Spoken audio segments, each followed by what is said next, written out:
ये रियलाइजेशन कश्मीर में आ चुका है कि कश्मीर को हिंदुस्तान से अलग नहीं किया जा सकता, आप जितनी मर्जी जोर लगा। अच्छा। They have to live here and live here as a part of India. कोई भी मोदी के गुण नहीं गाएगा इलेक्शन, कोई नहीं गाएगा। क्यों? जिसने गाया, मोदी के गाने गाए, मोदी की हमायत की बात की, वो उसको वोट कम मिलेंगे मिलेंगे। इलेक्शन के बाद कश्मीर में जो वोट पड़ेगा, वो कश्मीर के लीडर कहेंगे ये 370 के खिलाफ रेफरेंडम हो गया। नमस्कार। मैं हूं श्रवण गुप्ता और आप देख रहे हैं भारत एक्स फैक्टर। जम्मू कश्मीर में पहले दौर का मतदान हो चुका है और दूसरे दौर का मतदान कल यानी 25 सितंबर को होना है। तो आज के एपिसोड में हम बात करेंगे कि क्या अब तक पिक्चर साफ हुई है कि नहीं।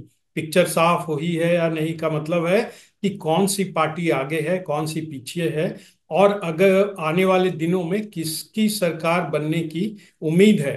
तो इस पर बात करने के लिए चलते हैं जम्मू, जहां से हमारे साथ जुड़ेंगे फॉर्मर आईएएस ऑफिसर जो कि वहाँ ब्यूरोक्रेट रहे हैं और जम्मू कश्मीर के अलग अलग डिपार्टमेंट्स में काम किया है। उन्होंने कई विभागों में वो डायरेक्टर रहे हैं। तो चलते हैं जम्मू और बात करते हैं मिस्टर कुलभूषण जंडियाल से।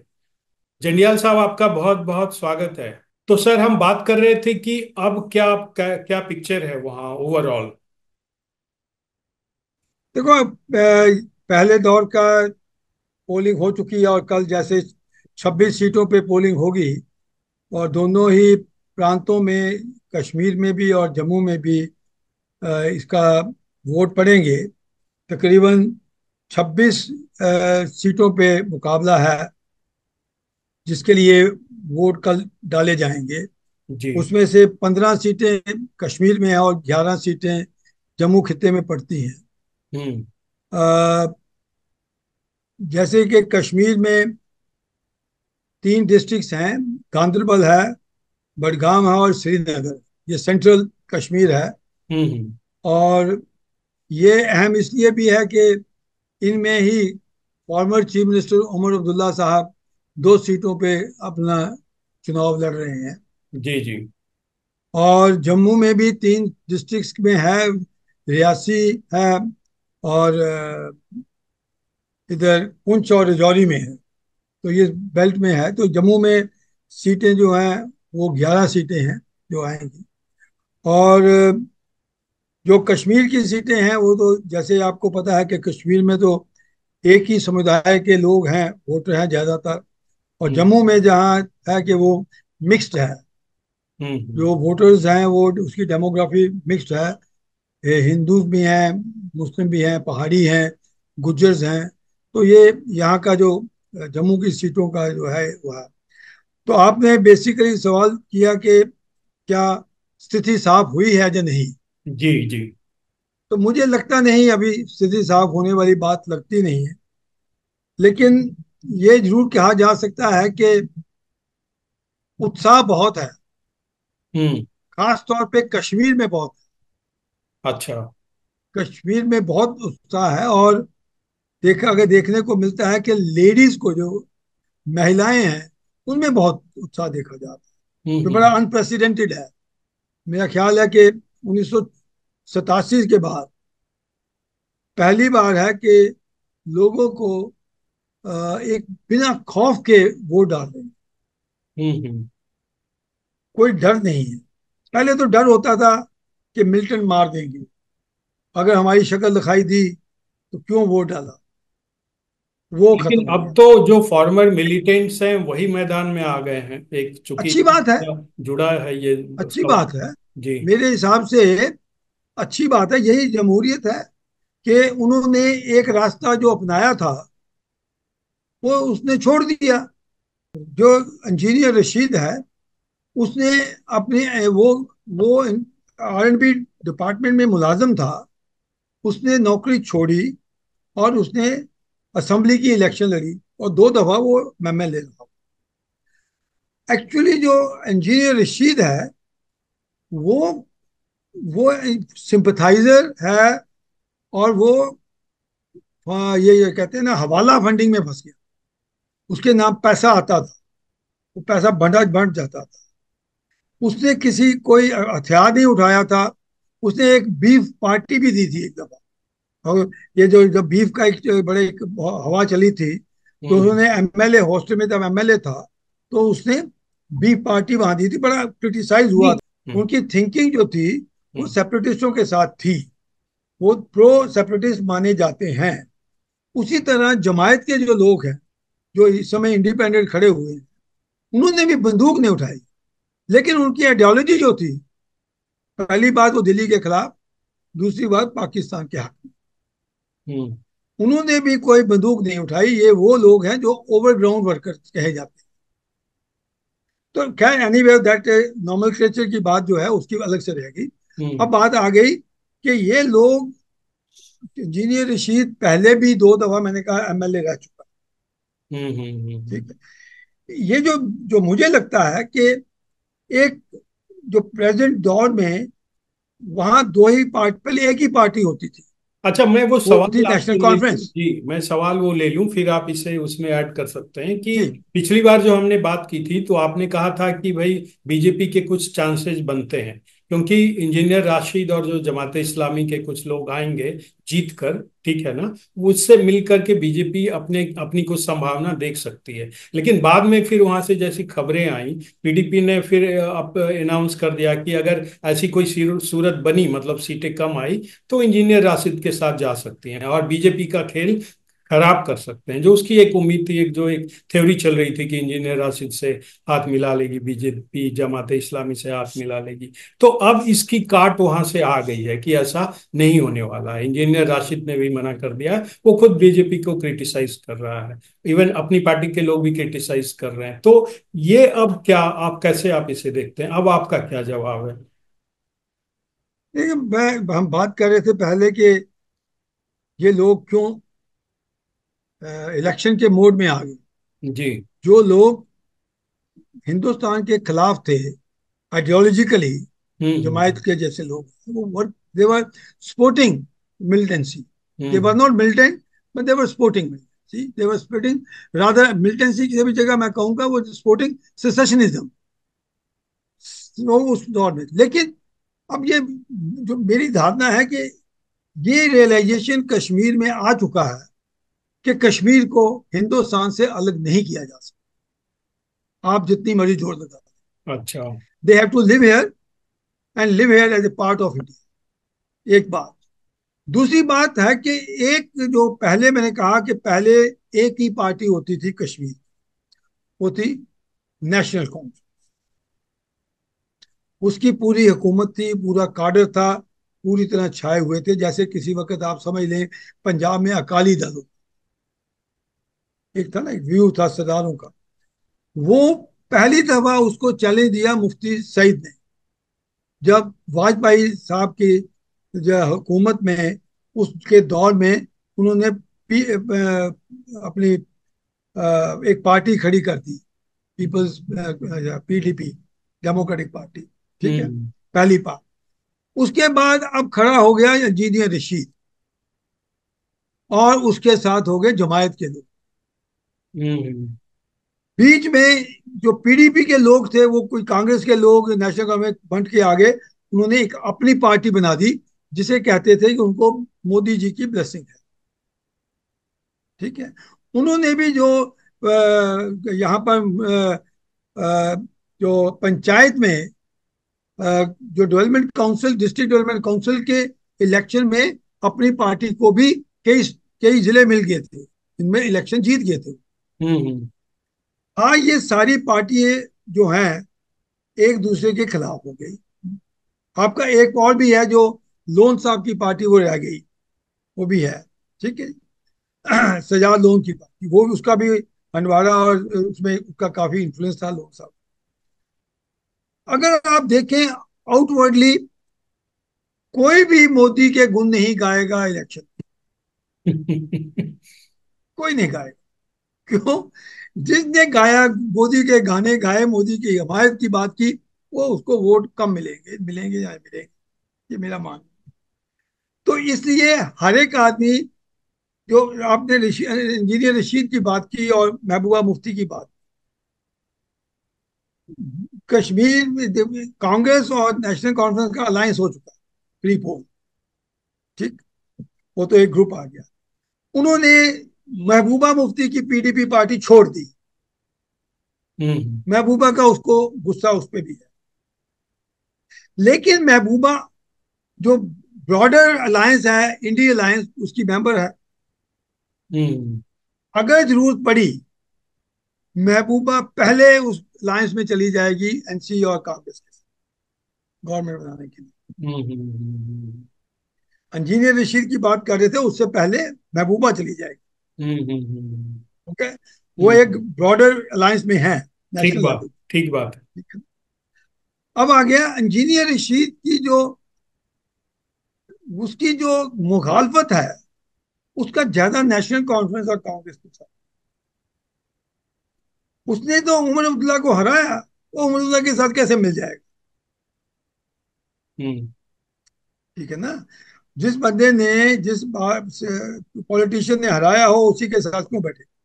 क्योंकि उसके अगर अगर भारतीय जनता पार्टी को कुछ सीटों की कमी रह जाती है, और वो सीटें अगर ये इंजीनियर रशीद दे सकता होगा, तो ये अलायंस उनकी पोस्ट इलेक्टोरल अलायंस हो जाए, हो सकती है।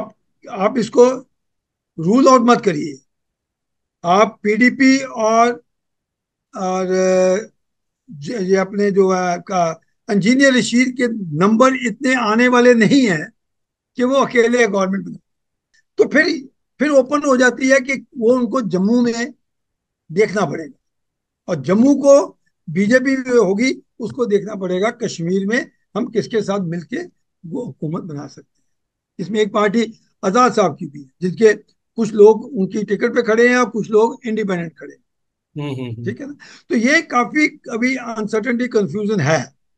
और ये कहना कि एक ग्रुप जो है वो नहीं टूटेगा, वो है एनसी और कांग्रेस का। बाकियों की ऑप्शन ओपन है। तो ये दोनों आपके मिलकर पास, इतनी नई संख्या इनकी बन सकती है, एनसी और कांग्रेस की? मैंने लास्ट टाइम कहा था कि इनिशियल जो था, जब ये इलेक्शन का माहौल शुरू हुआ था, तो यही कहा जाता था कि नेशनल कॉन्फ्रेंस कांग्रेस तकरीबन 50 सीट ले जाए। अच्छा, अब क्या हुआ? वो कम होता जा रहा है। उसमें मेरे फैक्टर ये भी थे, उस वक्त इंजीनियर रशीद आया नहीं था, जमायत वाले अभी आए नहीं थे कश्मीर में, तो ये एक फैक्टर था। बीजेपी उस समय यहाँ लगती थी जम्मू में, बड़ी कमजोर लग रही थी, क्योंकि एंटी इनकम्बेंसी थी। उन्होंने भी एंटी इनकम्बेंसी को रोकने के लिए, निगेट करने के लिए कई कदम उठाए। हम्म अब अगर देखें कि पिछले, ये रजौरी पुंछ में ही, ये जो जा रही है इलेक्शन कल होनी है, कम से कम 6 मंत्री तो वहां बैठे हुए थे दिल्ली से आकर, हम्म इंक्लूडिंग होम मिनिस्टर। और हम्म। ये दोनों जिलों में, रजौरी पुंछ में, पहाड़ी वोटर बहुत है। उनको अभी तो शेड्यूल ट्राइब इसी गवर्नमेंट ने दिया है। हम्म गुज्जर वोट बड़ा है, हम्म फिर बकरवाल का वोट बड़ा है। हम्म जिसे, अब अगर दूसरा देखें ना, अब ये वोटर किसको वोट देगा, ये तो उनकी मर्जी है। वो पोलिंग बूथ में जाके कहाँ बटन दबाएगा, उसकी मर्जी है। लेकिन अगर एनालिसिस करते हैं, तो ये वाहिद बीजेपी की हुकूमत थी जिन्होंने शेड्यूल्ड ट्राइब्स के लिए सीटें रिजर्व करवाई, डिलिमिटेशन। हम्म ये कॉन्स्टिट्यूशनल प्रोविजन था शेड्यूल्ड ट्राइब को हम्म, लेजिस्लेचर में सीटें देने का, जी रिजर्वेशन। जी जी। लेकिन जम्मू कश्मीर वालों ने नहीं दिया उनको, इन्होंने दिया 9 सीटें उनको। तो उसका भी थोड़ा सा तो इम्पेक्ट होता है ना, कि जिस हम्म पार्टी ने मुझे दिया, किस हुकूमत ने दिया, पुरानी हुकूमतों ने नहीं दिया। हम्म लेकिन कई कई उनके जो लीडर हैं, गुज्जर बकरवाल जैसे मियां अल्ताफ हैं जो एमपी बने हैं, वो उनके पीर हैं। हम्म तो वो भी एक फैक्टर आता है, वोट उनको नेशनल कॉन्फ्रेंस की तरफ चला जाता हम्म। है। ठीक है। तो ये कुछ कहना इमीडिएटली मुश्किल लगता है मुझे, लेकिन जैसे मैंने कहा कि कश्मीर में हालात जो हैं वो आपस में लड़ने का है। जम्मू में जो है, बीजेपी ने अपनी स्थिति थोड़ी सी इंप्रूव की है। चार नहीं पांच तो तो मंत्री हो। आपका हाँ, नहीं आपके तो होम अगर मिनिस्टर सीटों के 3 दिन हिसाब बैठे से रहे। देखें, सेकेंड राउंड में 11 में होना है, तो 11 में से आप बीजेपी को, आपको कितना लगता है कि वो निकाल सकती है? देखिए बीजेपी को मेरा ख्याल है, क्योंकि इसमें रियासी भी है, इसमें कोई 5-6 सीटें ले जानी चाहिए। हम्म। 5-6 सीटें ले जानी चाहिए। अच्छा। 6 6 के 6 को हम्म। उसमें कुछ नेशनल कॉन्फ्रेंस, पीडीपी, पीडीपी एक आध ले लेंगे मेरे ख्याल। नेशनल कॉन्फ्रेंस कांग्रेस भी ले जाएगी, दो दो सीटें तो ले ही जाएंगी। अच्छा, और घाटी में? घाटी में तो 15 है, घाटी 15 में सीटें। तो लगता नहीं है मुझे बीजेपी का कुछ कमाल, को फूल खिले, लोटस, मुझे लगता नहीं हम्म। कमल का फूल खिल देगा, लेकिन तो वहाँ वहाँ एक वहाँ दो क्या, एनसी कांग्रेस भाई और पीडीपी और ये इंजीनियर राशिद और बन इवन बन जो सकती ये है। उमर बीजेपी को, अब्दुल्ला साहब बीजेपी है, देखो मेरे, वो इनसी दो जगह से लड़ रही है। तो उन लोगों की क्या स्थिति है? क्या वो लोग कॉन्फिडेंट दिख रहे हैं? क्या वहाँ लग रहा है मुझे ये? लगता है कि वो बडगाम सीट तो ले जाएगा उमर, हम्म। क्योंकि उसका जो, ये जो एमपी है ना, हम्म। वहां से आगा, हम्म। वहां शिया वोट बहुत है। अच्छा। एक एक लीडर नाराज है, उसको टिकट नहीं मिली। लेकिन जो एमपी इलेक्ट हुए, आगा साहब, हम्म। वो उम्र के साथ है। हम्म। और कॉन्स्टिट्यूंसी चूंकि छोटी होती है, हम्म। और छोटी हो गई है आजकल, हम्म। तो वो मेरा ख्याल है गांधरबल में कोई कहा नहीं जा सकता कि हमारा जमायत वाला भी खड़ा है, और उनमें नेशनल कॉन्फ्रेंस का रेबेल भी खड़ा है। तो यहाँ पर जो है वो लगता है कि ये अपने बडगाम की सीट वो ले जाए, उमर मेरे हिसाब अब्दुल्ला। से। ले जानी चाहिए, अच्छा। मेरे अपनी असेसमेंट। अच्छा, और बाकी जगहों पर एनसी कांग्रेस? मुकाबला तो है, जैसे कई जगह पे मुकाबला होगा। ये कहना, अभी भी जो नॉर्मल जो असेसमेंट करते हैं लोग, हम्म। एनालिसिस जो होता है, हम्म। वो यही कहते हैं कि बीजेपी को कोई 25 से 27 सीटें मिल जाएंगी overall total? Overall, total. Hmm. और नेशनल कॉन्फ्रेंस को कोई 22 सीटें मिल जाएंगी, 22-23। हम्म। 10-12 सीटें कांग्रेस को मिल सकती हैं।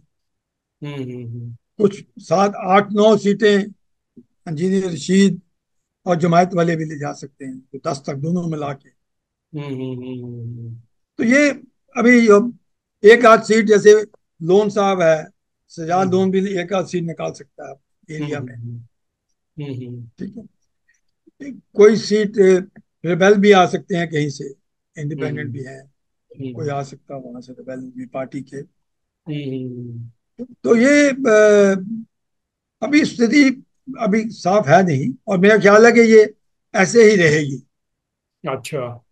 एडवांटेज एडवांटेज अभी भी मैं समझता हूँ एनसी कांग्रेस को है, अलायंस का, क्योंकि उनके वोट तकसीम नहीं होंगे, हम्म। पर्टिकुलरली रिजौरी पुंछ में जो मुस्लिम हम्म। बेल्ट है, अगर हम्म। उनके तकसीम नहीं होंगे, बट उसमें पीडीपी भी है एक फैक्टर जो मुस्लिम वोट ले जाएगी। जैसे मैंने कहा कि कुछ मुस्लिम वोट बीजेपी को भी आएंगे, अच्छा। क्योंकि अभी हाल ही में उन्होंने पहाड़ियों को शेड्यूल का ट्राइब का दर्जा दिया है।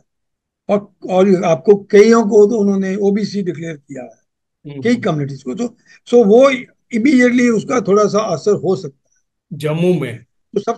जो सबसे जो नाराजगी बीजेपी के साथ थी कि वो, उनके लीडर जो थे, जो पुराने एमएलए थे, वो काम नहीं कर पाए लोगों की। हम्म। बड़े बड़े चीजें तो हो गई, हम्म। छोटी छोटी चीजें जैसे होता है हम्म। उसमें, उसका एक ही हुआ कि उन्होंने चेहरे बदल दिए।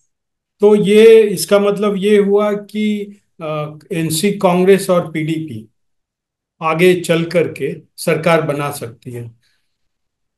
बना सकती। हम्म। देखे, नेशनल कॉन्फ्रेंस, कांग्रेस, पीडीपी हुकूमत एक अलायंस बना सकते हैं।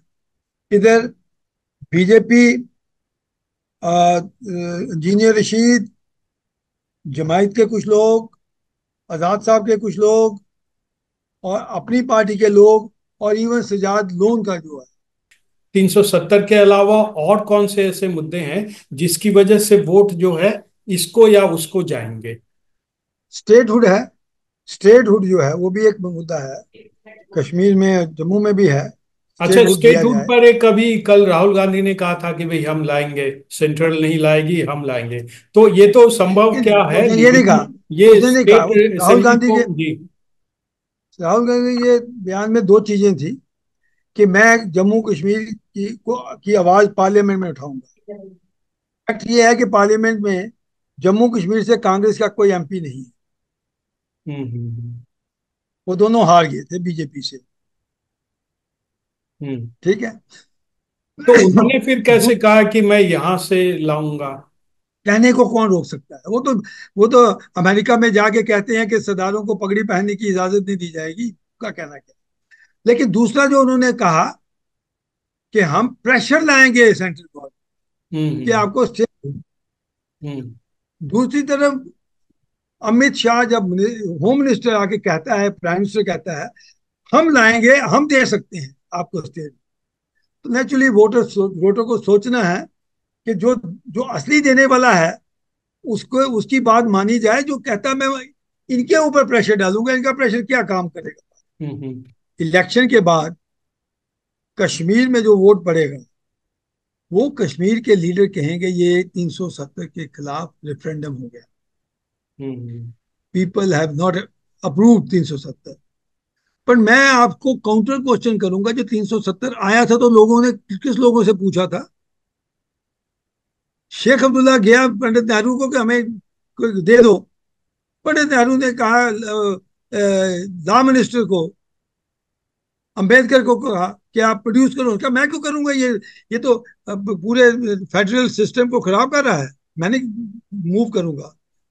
तो फिर उन्होंने किसी उसको, एक और था सर, तो उनको कहा आप पेश करो और 370 आ गया। ये तो कॉन्स्टिट्यूंट असेंबली के लास्ट डेज पे आया है। तो किन लोगों को कहा? लेकिन ये धारणा यहाँ डाल दी ना, हम हिंदुस्तान से अलग हैं। वो धारणा अभी भी जिंदा रखना चाहते हैं कश्मीर के पॉलिटिशियंस। ठीक है सर, आपका बहुत बहुत धन्यवाद, आपने इतनी सारी बातें बताई।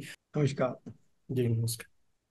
तो ये थे जम्मू कश्मीर से कुलभूषण जंडियाल, पॉलिटिकल एनालिस्ट हैं और फॉर्मर ब्यूरोक्रेट भी रह चुके हैं जम्मू कश्मीर सरकार में। तो आज के एपिसोड में इतना ही, अगले एपिसोड में आपसे फिर बात होगी, तब तक के लिए हमें आज्ञा दीजिए। नमस्कार।